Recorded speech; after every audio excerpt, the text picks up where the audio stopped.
ಸಮಸ್ತ ವೀಕ್ಷಕರಿಗೆ ನಮಸ್ಕಾರ. 2026 ನಮ್ಮ ಮುಂದೆ ಹರಡಿ ನಿಂತಿದೆ. 2026 ಅದೃಷ್ಟ ರಾಶಿಗಳು, ಇದು ನಮ್ಮ ಕಾರ್ಯಕ್ರಮದ ಶೀರ್ಷಿಕೆ.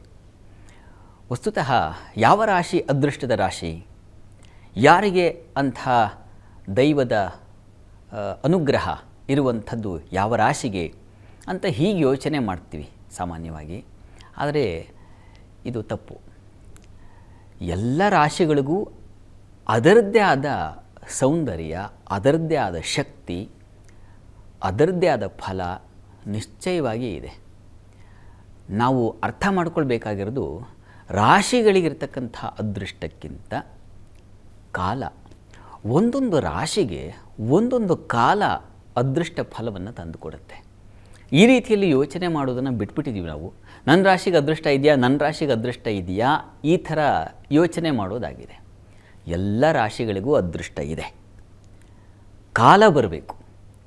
ಹೀಗಾಗಿ ಯಾವ ಕಾಲದಲ್ಲಿ ಈ 2026ರಲ್ಲಿ 12 ತಿಂಗಳುಗಳು ಹರಡಿದಾವಲ್ವ, ಈ 12 ತಿಂಗಳಲ್ಲಿ ಯಾವ ರಾಶಿಗೆ ಅದೃಷ್ಟದ ಕಾಲ ಯಾವುದು, ಇದನ್ನು ನಾವು ಅರ್ಥ ಮಾಡಿಕೊಳ್ಳುವ ಪ್ರಯತ್ನ ಮಾಡೋಣ ಅನ್ನೋ ದೃಷ್ಟಿಯಲ್ಲಿ ಈ ಕಾರ್ಯಕ್ರಮವನ್ನು ನಿಮ್ಮ ಮುಂದೆ ಪ್ರಸ್ತುತಿ ಮಾಡೋದಾಗಿದೆ.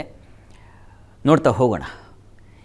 ಮುಖ್ಯವಾಗಿ ಮೊದಲನೇದಾಗಿ ಈ ವರ್ಷದಲ್ಲಿ ಗ್ರಹಗಳ ಬದಲಾವಣೆ, ಇದರ ಒಂದು ಸ್ಥೂಲ ಪರಿಚಯ ಮಾಡಿಕೊಳ್ಳೋಣ.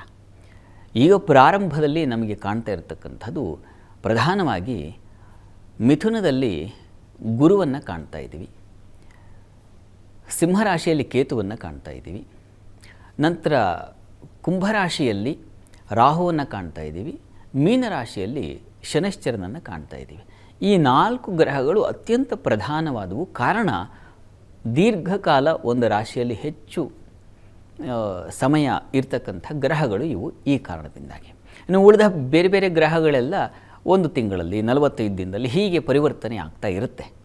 ಇವುಗಳ ಪರಿವರ್ತನೆ ಹಾಗೂ ಈ ಪ್ರಧಾನ ಗ್ರಹಗಳು ಇವುಗಳ ಸಂಚಾರ, ಇವುಗಳನ್ನೆಲ್ಲ ದೃಷ್ಟಿಯಲ್ಲಿಟ್ಟುಕೊಂಡು ಈ ವರ್ಷ ಯಾವ ರಾಶಿಗೆ ಯಾವ ಕಾಲ ಅದೃಷ್ಟ ಫಲವನ್ನು ತಂದುಕೊಡುತ್ತೆ ಅನ್ನೋದನ್ನು ನಾವು ಗಮನಿಸ್ತಾ ಹೋಗೋಣ.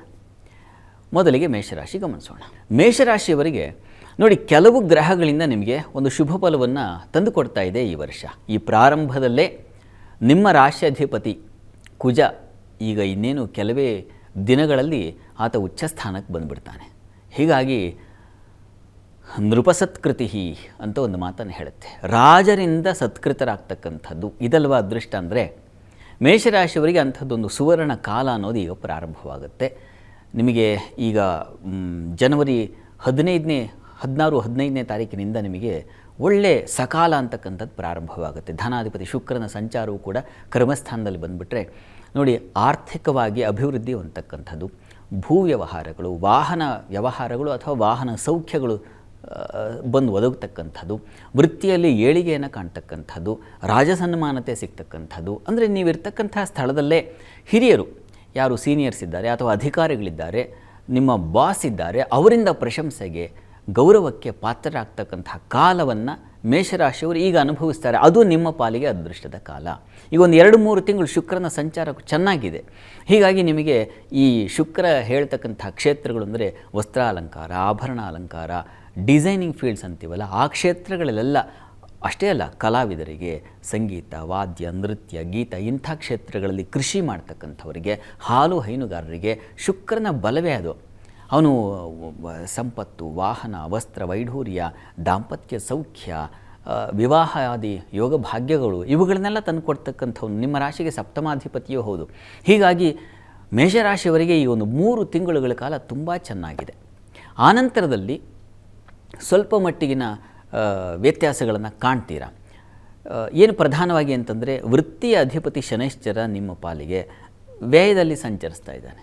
ಈ ಕಾರಣದಿಂದಾಗಿ ಚತುರಶ್ಚಾಪಿ ಚಿಂತಿತ ಅಂತ ಒಂದು ಮಾತನ್ನು ಹೇಳುತ್ತೆ ಶಾಸ್ತ್ರ.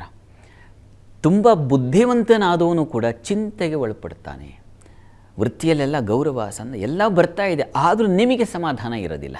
ನಾನು ಇನ್ನೂ ಏನೋ ಮಾಡಬೇಕಾಗಿತ್ತು, ಇನ್ನೂ ಏನೋ ಸಿಗಬೇಕಾಗಿತ್ತು, ಇದು ಯಾವ ಮನುಷ್ಯನ ಇದು ದುರಾದೃಷ್ಟ ಅಂದರೆ ಇದು. ಇರುವ ಭಾಗ್ಯವನ್ನೆನೆದು ಬಾರೆನೆಂಬುದನ್ನು ಬಿಡು ಹರುಷಕ್ಕಿದೆ ದಾರಿ ಅಂತ ಡಿ ವಿ ಜಿಯವರು ಹೇಳ್ತಾರೆ. ಆದರೆ ಇದನ್ನು ನಾವು ಸುತರಾಮ್ ಮನಸ್ಸಿಗೆ ತಗೊಳ್ಳೋದಿಲ್ಲ. ಯಾವುದು ಇಲ್ಲವೋ ಅದರ ಕಡೆಗೇ ನಮ್ಮ ಕೊರಗು, ಅದರ ಕಡೆಗೆ ನಮ್ಮ ಆಸಕ್ತಿ ಜಾಸ್ತಿ ಇರುತ್ತೆ. ಅದು ಚತುರಶ್ಚಾಪಿ ಚಿಂತಿತ, ಶನಿ ಅದನ್ನು ಅಂಥದ್ದೊಂದು ಚಿಂತೆಯನ್ನು ಉಂಟು ಮಾಡಿಬಿಡ್ತಾನೆ. ಇದರ ಜೊತೆಗೆ ಆರೋಗ್ಯದಲ್ಲಿ ಸ್ವಲ್ಪ ತೊಂದರೆಗಳಾಗ್ತಕ್ಕಂಥದ್ದು, ಅತಿಯಾದ ವ್ಯಯ ಖರ್ಚು ಅದು ಉಂಟಾಗ್ತಕ್ಕಂಥದ್ದು, ಬೇಡದೇ ಇರತಕ್ಕಂಥ ವಸ್ತುಗಳಿಗೆ ದುಡ್ಡನ್ನು ಸುರಿತಕ್ಕಂಥದ್ದು, ಈ ರೀತಿಯಲ್ಲಿ ಒಂದಷ್ಟು ವ್ಯಯವನ್ನು ಸೂಚಿಸ್ತಾ ಇದೆ. ಹೀಗಾಗಿ ಆ ಕಟ್ಟೆ ಸ್ವಲ್ಪ ಗಮನ ಹರಿಸಬೇಕು ಮೇಷರಾಶಿಯವರು. ಇನ್ನು ಜೂನ್ ನಂತರದಲ್ಲಿ ನಿಮಗೆ ಗುರುವಿನ ಪರಿವರ್ತನೆ ಉಂಟಾಗುತ್ತೆ. ಜೂನ್ನಲ್ಲೇ ಗುರುವಿನ ಪರಿವರ್ತನೆಯನ್ನು ಕಾಣ್ತೀವಿ. ಅಲ್ಲಿ ಸುಖ ಸ್ಥಾನಕ್ಕೆ ಬರ್ತಾನೆ ಗುರು, ಅದು ಕೇಂದ್ರ ಸ್ಥಾನವೂ ಹೌದು. ಅಲ್ಲಿ ನೋಡಿ ನಿಮಗೆ ಜೂನಿಂದ ಒಂದು ಬಗೆಯ ಸುಖ ಸಮೃದ್ಧಿಯ ಕಾಲ ಮತ್ತಷ್ಟು ಹೆಚ್ಚಾಗ್ತಾ ಹೋಗುತ್ತೆ. ಭೂ ಸೌಖ್ಯ, ವಾಹನ ಸೌಖ್ಯ, ಭೂಮಿಯನ್ನು ಮನೆಯನ್ನು ಗೃಹ ಖರೀದಿ ಮಾಡ್ತಕ್ಕಂಥದ್ದಾಗಬಹುದು, ವಾಹನ ಖರೀದಿ ಆಗಬಹುದು, ಅಥವಾ ಬಂಧು ಮಿತ್ರರ ಸಹಾಯ, ಅವರ ಪ್ರೀತಿ ವಿಶ್ವಾಸಕ್ಕೆ ಹೆಚ್ಚಿನ ಪಾತ್ರ ಸಿಗ್ತಕ್ಕಂಥದ್ದು, ಇವುಗಳನ್ನೆಲ್ಲ ಶುಭ ಫಲವನ್ನು ಕಾಣ್ತಾ ಹೋಗ್ತೀರಾ ಜೂನ್ ನಂತರದಲ್ಲಿ. ಅಂತೂ ಆಮೇಲೆ ಏನು ಜುಲೈ, ಆಗಸ್ಟ್, ಸೆಪ್ಟೆಂಬರ್ ವೇಳೆಗೆ ಸ್ವಲ್ಪ ಮಟ್ಟಿಗಿನ ತೊಂದರೆಗಳಿಗೆ ಒಳಪಡುವ ಸಾಧ್ಯತೆ ಇದೆ. ಭೂ ವ್ಯವಹಾರಗಳಲ್ಲಿ ಸ್ವಲ್ಪ ಮಟ್ಟಿಗಿನ ವ್ಯತ್ಯಾಸಗಳಾಗ್ತಕ್ಕಂಥದ್ದು, ಸ್ವಲ್ಪ ಪ್ರಯಾಣದಲ್ಲಿ ತೊಂದರೆಗಳನ್ನು, ಅವಘಡಗಳನ್ನು ಎದುರಿಸ್ತಕ್ಕಂಥ ಸಾಧ್ಯತೆ, ಇವುಗಳನ್ನೆಲ್ಲ ಸೂಚಿಸ್ತಾ ಇದೆ. ಅಕ್ಟೋಬರ್, ನವಂಬರ್, ಡಿಸೆಂಬರ್ ಈ ವೇಳೆಗೆ ಮೇಷರಾಶಿಯವರಿಗೆ ಸ್ವಲ್ಪ ಮಟ್ಟಿಗಿನ ವ್ಯತ್ಯಾಸಗಳು, ಸಹೋದರರಲ್ಲಿ ಬಾಂಧವ್ಯಗಳು ಹಾಳಾಗ್ತಕ್ಕಂಥದ್ದು, ಭೂ ವ್ಯವಹಾರಗಳಲ್ಲಿ ತೊಂದರೆಗಳು, ತಕರಾರುಗಳು ಬರತಕ್ಕಂಥದ್ದು, ಲಿಟಿಗೇಷನ್ಸ್, ಕೋರ್ಟು ಕಚೇರಿ ಅಲದಾಟಗಳು, ಈ ರೀತಿಯಲ್ಲಿ ಸ್ವಲ್ಪ ತೊಡಕನ್ನು ಕಾಣ್ತಕ್ಕಂತಹ ಸಾಧ್ಯತೆ. ಡಿಸೆಂಬರ್ ವೇಳೆಗೆ ವೃತ್ತಿಯಲ್ಲಿ ಸ್ವಲ್ಪ ಅನೂಹ್ಯ ಘಟನೆಗಳು ನಡೀತಕ್ಕಂಥದ್ದು, ಯಾರದೋ ಕಾಣದ ಕೈಗಳಿಂದ ಸಮಸ್ಯೆಗಳನ್ನು ಅನುಭವಿಸ್ತಕ್ಕಂತಹ ಸಾಧ್ಯತೆ, ಇವುಗಳನ್ನೆಲ್ಲ ಕಾಣ್ತಿರೋ ಸ್ವಲ್ಪ ಮಟ್ಟಕ್ಕೆ. ಗುರುವಿನ ಸಂಚಾರ ತುಂಬ ಚೆನ್ನಾಗಿದೆ, ಪಂಚಮ ಸಂಚರಿಸ್ತಾನೆ. ಈ ಕಾರಣದಿಂದಾಗಿ ಗುರುಬಲ ಬಂದು ಏರ್ಪಾಡಾಗುತ್ತೆ ನಿಮಗೆ. ನವಂಬರ್ ವೇಳೆಗೆ ತುಂಬ ಚೆನ್ನಾಗಿದೆ, ಒಳ್ಳೆಯ ಕಾಲ. ಈ 2026 ಸಂಪೂರ್ಣವಾಗಿ ಗಮನಿಸ್ಕೊಂಡ್ರೆ ಒಂದು 2 ತಿಂಗಳು ನಿಮಗೆ ಸ್ವಲ್ಪ ಏರುಪೇರು ಆಗುತ್ತೆ. ಅಷ್ಟು ವಿನಃ ಉಳಿದ ಹಾಗೆ ತುಂಬ ಹೆಚ್ಚಿನ ಅನುಕೂಲಗಳನ್ನು ಕಾಣ್ತೀರಾ ಬೇರೆ ಬೇರೆ ಗ್ರಹಗಳಿಂದ. ಶನೈಶ್ಚರನ ಆರಾಧನೆ ಬೇಕು ನಿಮಗೆ. ಪ್ರತಿ ಶನಿವಾರ ಶನಿ ಮಂದಿರಕ್ಕೆ ಹೋಗಿ ಶನೈಶ್ಚರನ ಸ್ತೋತ್ರಗಳನ್ನು ಪಠನ ಮಾಡೋದು, ಶನೈಶ್ಚರನಿಗೆ ಅಷ್ಟೋತ್ತರ ಸೇವೆ ಮಾಡಿಸೋದು, ಶನೈಶ್ಚರ ದರ್ಶನ, ಇವೆಲ್ಲ ಬಹಳ ಒಳ್ಳೆಯದು.